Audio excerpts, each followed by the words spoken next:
তাকে খুব মনে পড়ছে, কোনোভাবে ভুলতে চাচ্ছি, ভুলতে পারছি না। তার স্মৃতিগুলা বারবার মনে পড়ছে।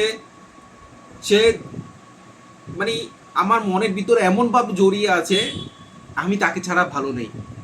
মনে হচ্ছে আমি মরে যাব তাকে ছাড়া, মানে থাকতে পারবো না। এখন সমস্যা হচ্ছে আপনি কি করবেন এখন? সমাধান করতে হবে। দেখুন মশাই, পৃথিবীতে আপনি তাকে চিনছেন কয়দিন? আপনার ধরে নিলাম আপনার তার সাথে অনেক দিন ধরে সম্পর্ক, ধরে নিলাম 5 বছর, 2 বছর বা 10 বছর, ধরে নিলাম আপনার 5 বছর সম্পর্ক। এখন মশাই, আপনি তাকে 5 বছর ধরে চিনতেছেন, 5 বছর আগে থেকে তাকে চিনতেন না।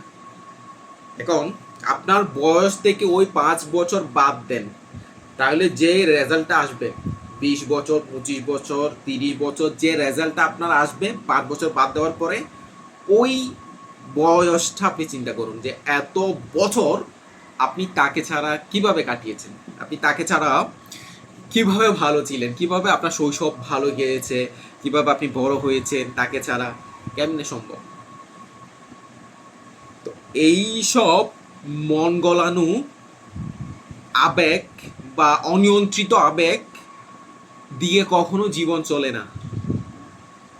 আমি বুঝছি আপনার ভালোবাসা হয়তো গভীরতা আছে, আপনি ভালোবাসেন, ভালোবাসা সুন্দর, কিন্তু মানুষকে কখনো আটকে রেখে বা মানুষকে কখনো ধরে রেখে আপনি আপনার ভালোবাসাটা আপনাকে প্রকাশ করতে পারবেন না। মানুষের ভালোবাসা তখনই সুন্দর যখন সে ভালোবাসাটাকে আপনি মুক্ত করে দিবেন। মুক্ত আকাশে যখন আপনার ভালোবাসা উড়বে, হোক না সেটা অন্য কারো, কিন্তু আপনি তো তাকে একদিন ভালোবাসছেন বা সে আপনাকে একদিন ভালোবাসছে, সে আপনাকে ভালোবাসছে বিধায় তো আপনি বা আপনাদের ভালোবাসাটা হয়েছে। ওই স্মৃতিটুকু আপনি পজিটিভভাবে নিয়ে বেঁচে থাকুন, যে ভালোবাসলেই যে তাকে নিয়ে সংসার করতে হবে বা তাকে নিয়ে সারা জীবন থাকতে হবে, ওরকম কোনো কথা নেই। হোক সে অন্য কারু বা অন্য কারুর সংসার করুক বা অন্য কারো কাছে চলে গিয়েছে, আপনি আপনার জায়গা থেকে আপনার ভালোবাসাটাকে সম্মান করবেন। কিন্তু এর মানে ওই স্মৃতিগুলাকে নিয়ে, ওই মানুষটাকে নিয়ে আপনি আপনার জীবনটাকে নষ্ট করবেন না, সেই অধিকার আল্লাহ তাআলা আপনাকে দেয়নি বা আপনার সৃষ্টিকর্তা আপনাকে দেয়নি। কারণ আমাদের বেশিরভাগ সমস্যা হচ্ছে আমরা সৃষ্টি স্রষ্টার প্রেমে না পড়ে সৃষ্টির প্রেমে পড়ি। আমরা যদি সৃষ্টির প্রেমে না পড়ে ওই সৃষ্টির স্রষ্টার প্রেমে পড়ি, ওই স্রষ্টার সাথে কানেক্টেড হতে পারি, তাহলে আমাদের জীবনের সব সমস্যা ওইখানেই শেষ। আমরা যারা মুসলিম আছি, আমাদের মুসলিম পরিবারের যারা ভাই বোনেরা আছেন, অবশ্যই আপনারা জানেন যে আল কোরআনে এমন কোনো বিষয় নাই যেই বিষয়টা আপনার জীবনের সাথে সামঞ্জস্যপূর্ণ না, আপনার জীবনের সাথে কানেক্টেড না। এমন কোনো বিষয় আপনি বের করতে পারবেন না বা এমন কোনো বিষয় আপনি আমাকে বলতে পারবেন না যে বিষয়ে কোরআনে আল্লাহ তাআলা দিক নির্দেশনা দেয় নাই, পথ দেখায় নাই। সব কিছুর পথ দেখিয়েছে, সব কিছুর দিক নির্দেশনা দেখিয়েছে, এবং এই বইয়ে অবশ্যই নিখুঁত এবং নির্ভুল। আপনি দেখবেন এই পৃথিবীতে যে কোনো বই, আপনি দেখবেন যে বইয়ের সূচনাপত্রে বা বইয়ের লাস্টের দিকে আম, একটা লেখা লেখা থাকে যে এই বইয়ে কোনো ভুল ত্রুটি সংশোধনযোগ্য এবং অবশ্যই ক্ষমাযোগ্য। কিন্তু আল্লাহ তাআলার একমাত্র কোরআন, যেটা পৃথিবীতে একটাই, যে কোরআনে আল্লাহ তাআলা বলেছেন এটি নির্ভুল এবং এই বইয়ে কোনো ভুল নেই, এই কিতাবে কোনো ভুল নেই।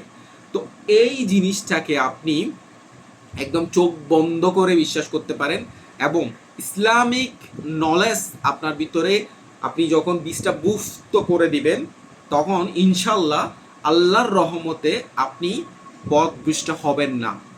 আপনি হয়তো একটা মেয়ের জন্য, যে কিনা আপনার বৈধ কোনো সম্পর্ক না, অবৈধ, কারণ প্রেম ভালোবাসা এটা ইসলামে হারাম, অবৈধ একটা সম্পর্কের জন্য আপনি আপনার লাইফটাকে হেল করছেন, আপনি চিন্তা করছেন আপনার মরে যাওয়া উচিত, কিন্তু এই দুনিয়ার জার্নিটা আপনার এক সময় শেষ হবে।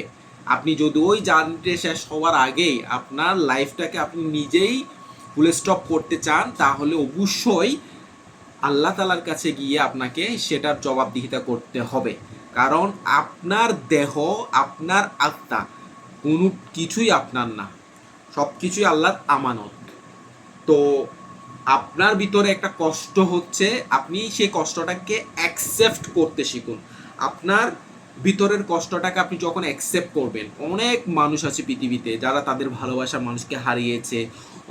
অনেক মানুষ আছে যারা 20 বছর 30 বছর সংসার জীবনের ইতি টেনেছে, তারা এখন তাদের লাইফটাকে মুভ অন করে তারা ঠিক আছে, তারা তাদের লাইফটাকে মুভ অন করে তারা তাদের কর্মে মনোনিবেশ করেছে। আমি সব সময় একটা কথা বলি, আপনি যতক্ষণ না কর্মে মনোনিবেশ করছেন ততক্ষণ আপনার লাইফের এই চিন্তাগুলো যাবে না। আপনি যখন ইসলামিক জীবন ধারা চালু করবেন, ইসলামিক নিয়ম অনুসারে আপনার জীবন পরিচালনা করবেন, আপনি এমনভাবে কর্মে ডুবে যাবেন, আপনার কর্ম সেটা যে কোনো কিছু হোক। কর্ম মানে হচ্ছে কাজ, আপনার কেরিয়ারের জন্য আপনি যে কাজটা করবেন আমরা সেটাকে কর্ম বলি সাধারণত।